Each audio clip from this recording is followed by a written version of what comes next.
ayo nya gbe ni ko shira gbe a cho mo jibo na fa jimono de fi mal suku na ala mo je suku ko ya efo meka viens me provera e me fa na isku o to bunya npolo bunya ya npo be na me fa isku fia mi disku o fa isku dan ko fia ko me fa zo graduate fia bedekaro bedeka ni pa plumia fia no fia ni ngoga me fa tu mi ba mi ko fo bo mo na ye la ba to ha onya mi ko na ye lo afo ofu gbogbo yo mi pe fu asu jojuro avore suku bangba mi to ni afi pleve ni abono ngbedodo afo me sia me don gbelo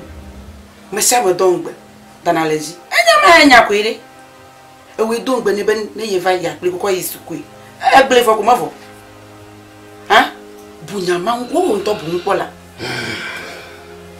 na mo to flo mo lu ni mo to flo mo vous da ke ne ba ya wodan mu nyefia ayo na anyo ale kana no pam no ina chi ho aba ko black ton ina bla ton wa to mo na chi ho black ton mo ma ji dore ni no so ala ba de nyam vi sia anyo to miato vous da ke ne ba ya wodan mu nyafi anyo ma ji do ba do ni le mo to fia ko azu to wala ko fo oyi school ka afana school na maka make on school ina fo no ko ngbo mi so mo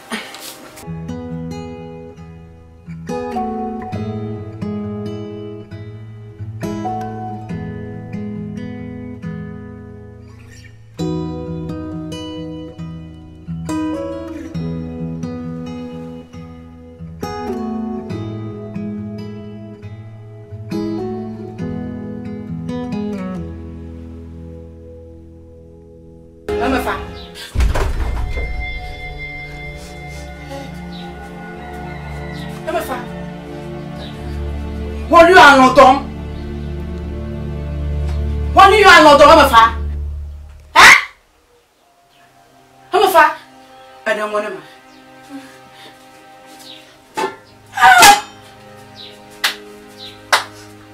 ma fa madamu tata mele kuku didi tenyo ya ma gbore akplo ma ne ma dadi tamu ta gbore mo ne vi akplo ma ne ma atutu wo nti ne ma anyanwo me ku kaka nwe dadi tamu mata de mu agbore me vie gba cha de mu na nya e fa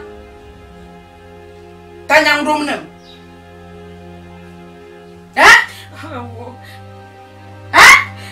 ma bro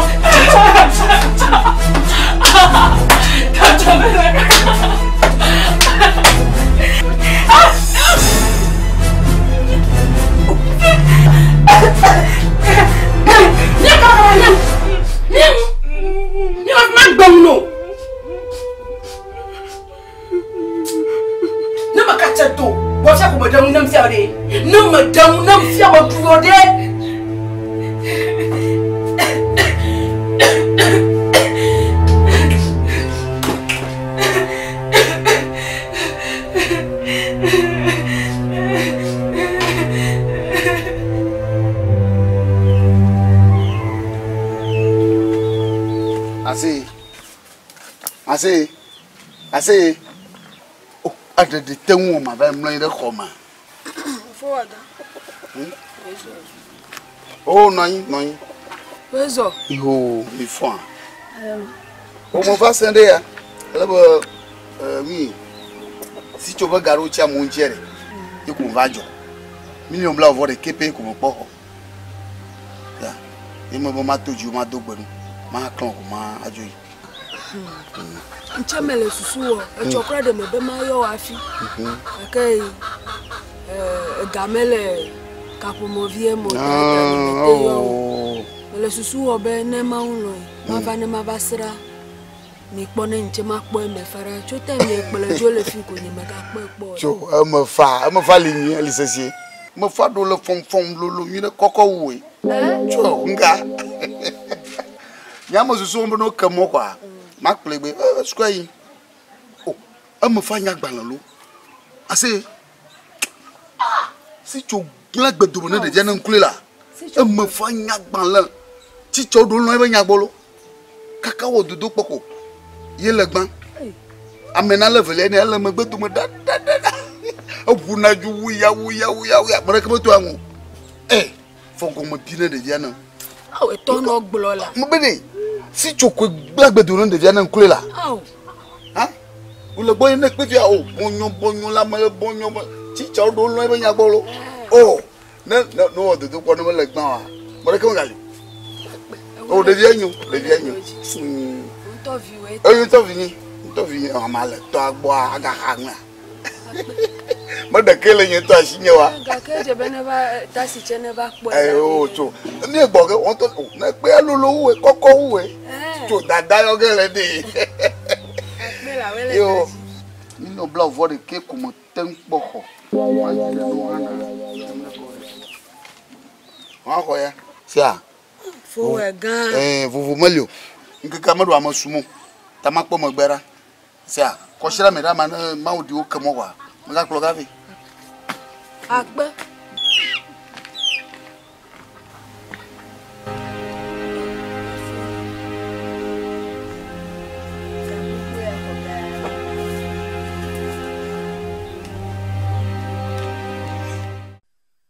yeah bleu nyawo katang doba na kwa bubu nyawo katang maka yondo wo nyala kan jazo amakwa cho nkai Afu ko nya jo de vieux ko wa jagbe no robo mo do amala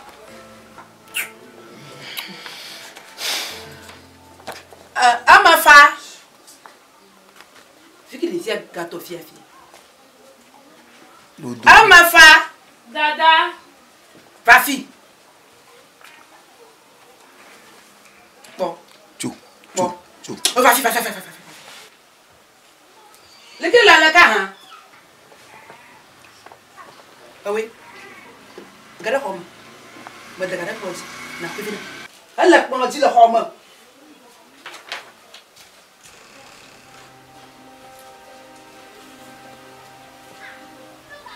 ma ko ga xom ko dada me ku me po e ke ka be la xom na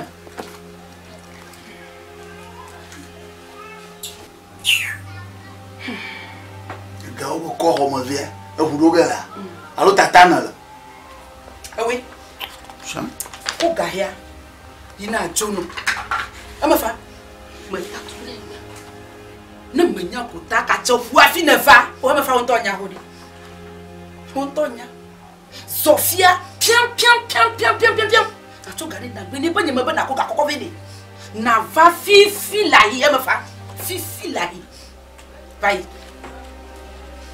donc wala pale on ma ba o po ne hey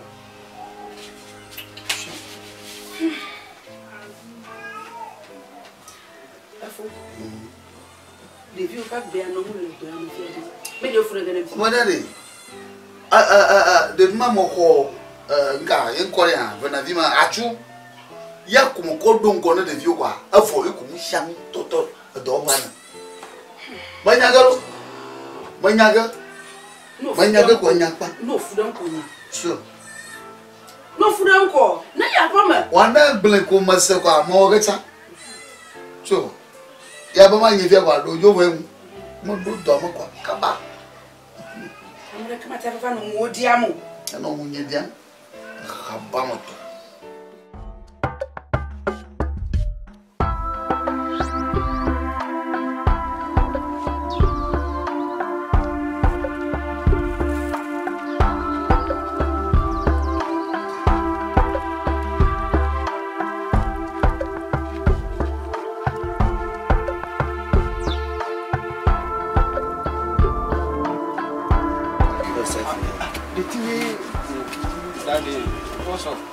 Wait till that. The thing we So that is how your mind inside. You pa. What did they talk? We dey talk about big money. The plan for today, like make we talk about the plan for today. That thing, you have to plan before you go there. You don't have to just stand up and go there like that. If you want to talk like this. If the serious matter they talk, listen to am make we plan the thing. What did they talk? You do everything, no. Eh? Yeah, plan it. Hey, Charlie, relax. Wait till see me fa. I'm a fa. Hey, ma. Call.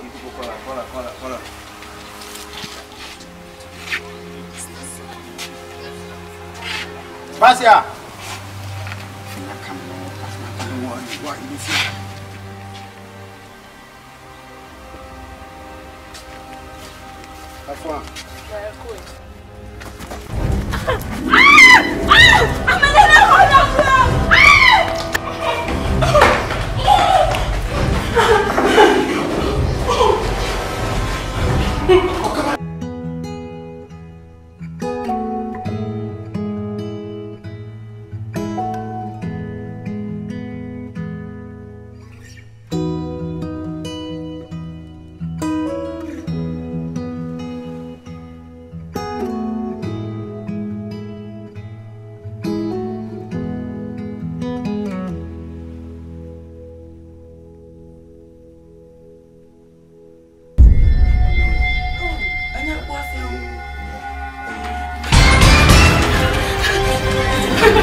Aguto.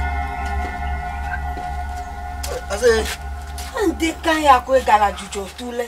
La ke mi awe. Kenya. Ko mi la gbero. Nu ke ta me va gbo yen beri. Epo egele pechepe. Po. Siga menyu na wo tasi enu ya nru ile ajujo sun. Me beri. Na kpolo mi ne mi re dugame. Oh. Nkeke o mere ne me fodo kumele obasa. Ebe la me du kole ngeji to bendele jojole eni a ewe gan pele esuroji ta me lo na mwedo edugame nyin to che nyin ba fo me ka fi mi po yin me de fi mi po lo nje me de po o cho me de po ka ke sala me o leri eyu obe nko na mta de kareji be ne mi biata la america vero boy wa fiami ta mbe ma ba gbolo no de ne na jirado ne me sogbe ko ma bana na nyane mi aje merci esia yo jagba esi merci tasi nu ke muele merci no ma de mi aje o batasi ne me sogbe ko ma wa gbo na ko jagba na baro ma ba mi bien you say kemi adogoro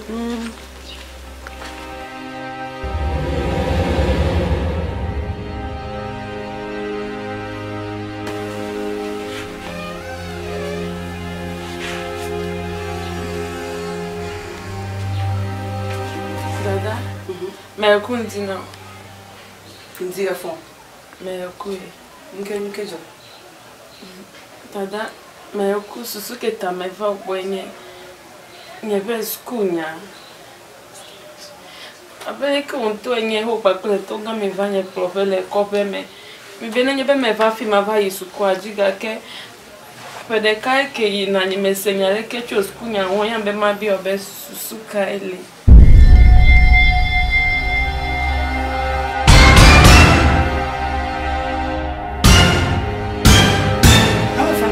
Susuka eli ha. Ama fa.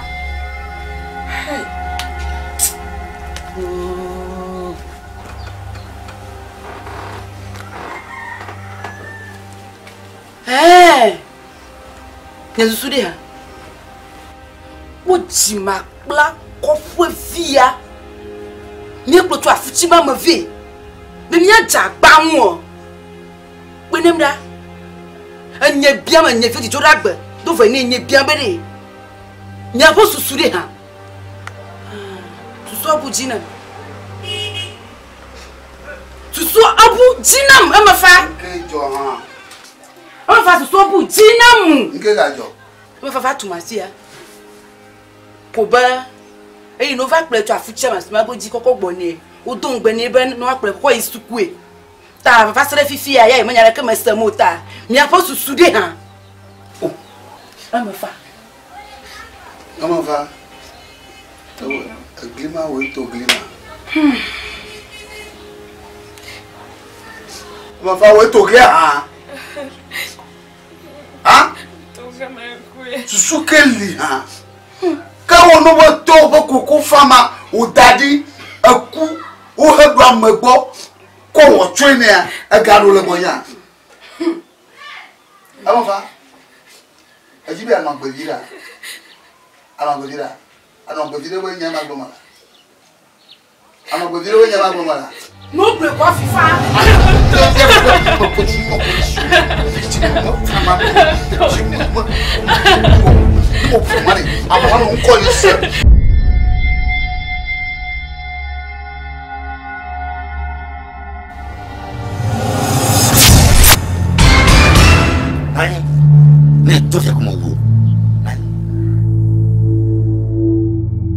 Sijo, ngaji malafia. Provinha ko ikope manam. Vioka. Vinha mafa. Por ikope mena konye kasino no kita dasine. Ama fa ne no konye vie. Akimi na ba konye la fi male. Mama onka.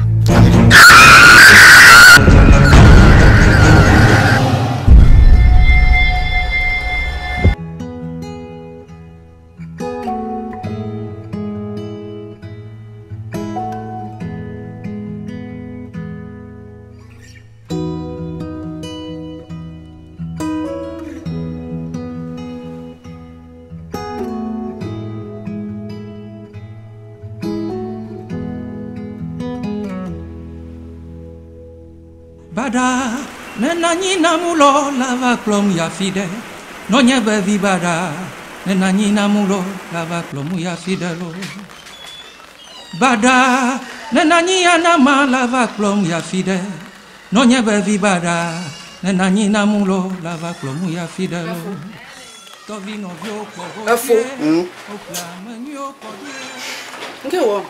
Oh manaleke. Kana kama omu. Ode. Ni fortune. Ya ji kunele ya. Machapo ma. Tio. Onye ba fie ne ba no yire ya.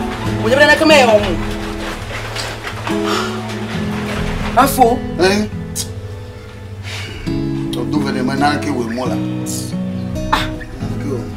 Paolo. Manya la ne lecha. Ata Brata de manya na ke wo mulo. Bonya nam se ka no manyore. Si ya ko ta ko nya toru baya. Do vene. Trede mo bua. Mo se trede. Si tu guva jengongo. Ridoro ta ni makpole be viva etare te bone. Makpole de viva etare te bone. Na manya na mo. Fie ile a. Enye oge ni pli nya ve. La magan obo. Ba va botan obo. Adi la magan obo. Le te ko ozu termi o obo. Ma ba ko mo nyonfu. Mo nyon ma tereji. Si tu ko we. Le ko va no bo ne ma ko fi dara. E kwa. Ibo ta mo bumbo.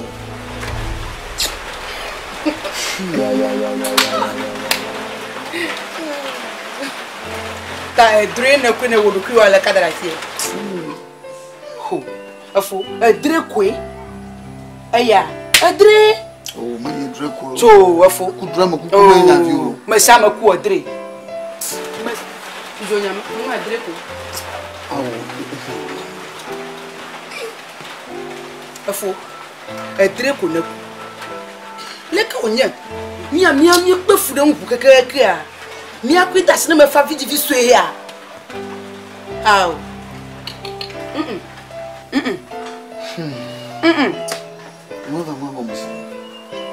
Allo, Afo. Wonya. Me fa pavio no fa na pe am. Ndi. Ndo. Efie. Ezan. For form. Ka sia ga me fa na pe am. Wonya ye. Awla, manye me fa grom ba fo ku drink kuma na. Awla. Afo. Fo ma pro me fa. Me fa kwenye vide ka na fofo. Won to nya le ko nwe. Ale o fifam maka du me do hin yelo. Yelo atenye yelo. Atenye nya tabe. Atenya ti ya fa na vie la yo. O sagbe de vie na no adia fa. Wa le be ma de se ni. Kaba. Wa ju adia fa fa. Kaba.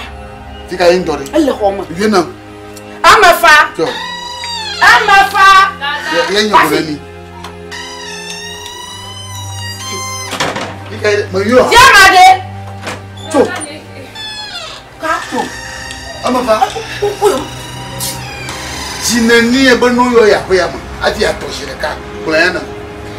Jineni ne banu yo ye kokoko. La pe ya ma. Ati ato shirika pe. Blena ma se. Toga me no agba kolo. Amgo. Awula ni ma jo ban ka wona la ha. Baba jineni ne banu yo ye. Ati ato. Jibe kape. Blena. Bo. Agaje ko. Agaje fa fa ko mo. Agaje fa fa ko ma.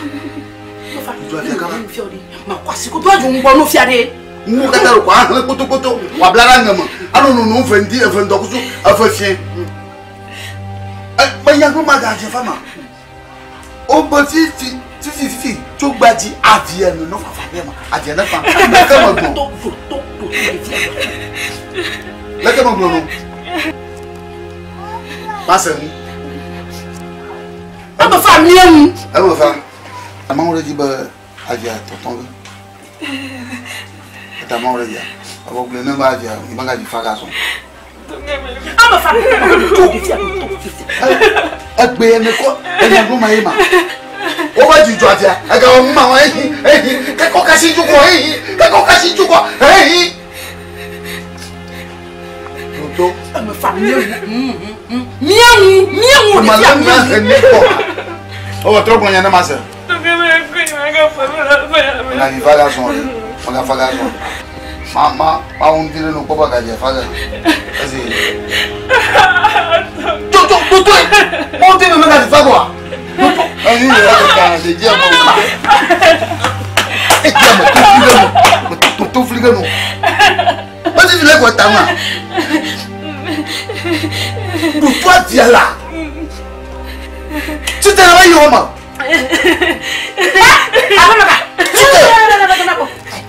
Faïda Crable on sort là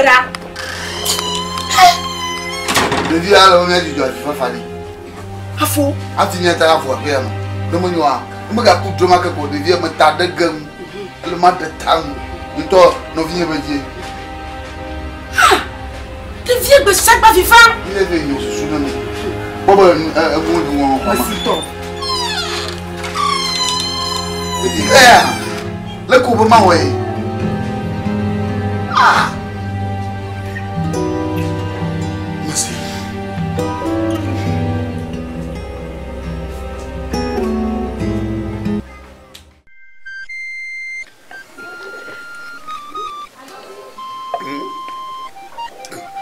Leke milia. Pas moto. Non violé, faut dormir là.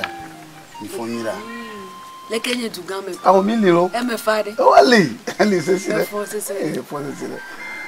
Nka ganya odo dunde ya. Ah oh. Si chobo wa na le moto a. Ko ju chi gbemo. Mereka ha mele mo. Mereka ma be ya hu. Ta mo bo majire. Na majire a. Ya da shilem, ya da bolom. Ya ngofu ma ba. Ita mo ba yi. E fo wega. Ko. Ebe ya ba jira si choba pe. Ke o le mokpo. Bene na ba wu enu nai. So. Awu ho kan. Ma ke bono fu ma no ge.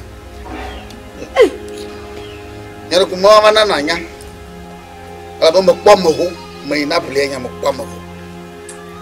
Sia. Menya be vile si chosi o. Cho. De dia le gbo yin. E de vie le gbo che a jira khodo no won to che va chodu eduga me va de. De dia le gbo yin, ma vo. E ne wu ho nu fan ye won to che yi de eduga me e va ko pe me de won to che ma no me wa. Nga. No yin. Ti mari, ye mai na no go o ha ma no go. E pan. Ya jire, ya da shima. Ma jira ma dia de gare no ha. Akwa pleble tuo ada ho adre. Nyare ku mama magre no. Allo malo. Nyama jira ge. Ala ba ma kwa ma ho. Ama bi ablia. Ma kwa ma ho. Ni mama na na nya. Ama kwa. Egbo allo. Ma jira ge. Ni nyi mutua. Ni chichi mi ne kata. Ama kwa. Ni mama magre no. Yima. Ore kukuma ese e fo nyenyi akese bede enya se yede ye ba si ye ba fo ye ba si bra fo pete me le mo Manya. O le ni ma ko ima glen no ko da ba yo. Ko e. Emo kwa. Ima mo glo no wa. Maga tojo ibo. Ima mo glo no wo. Bojo yi se a.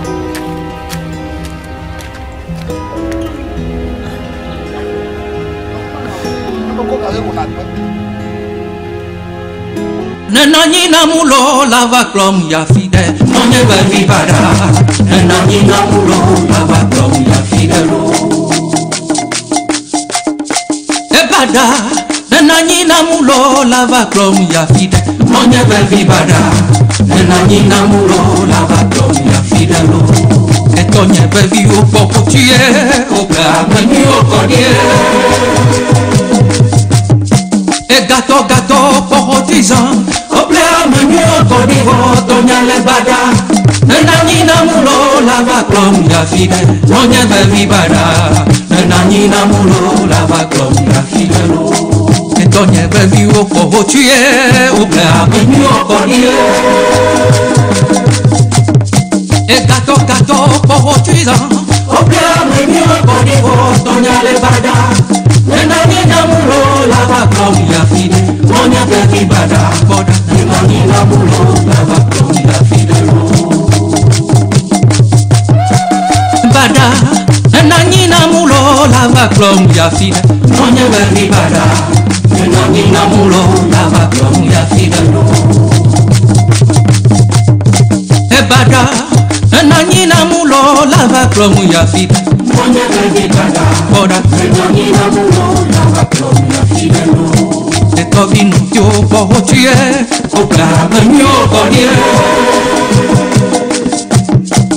Gato gato poco tizan Oka menio kodigo Doña le bada Nenanyina mulo lava klom ya fide Noña bevi bada Boda Nenanyina mulo lava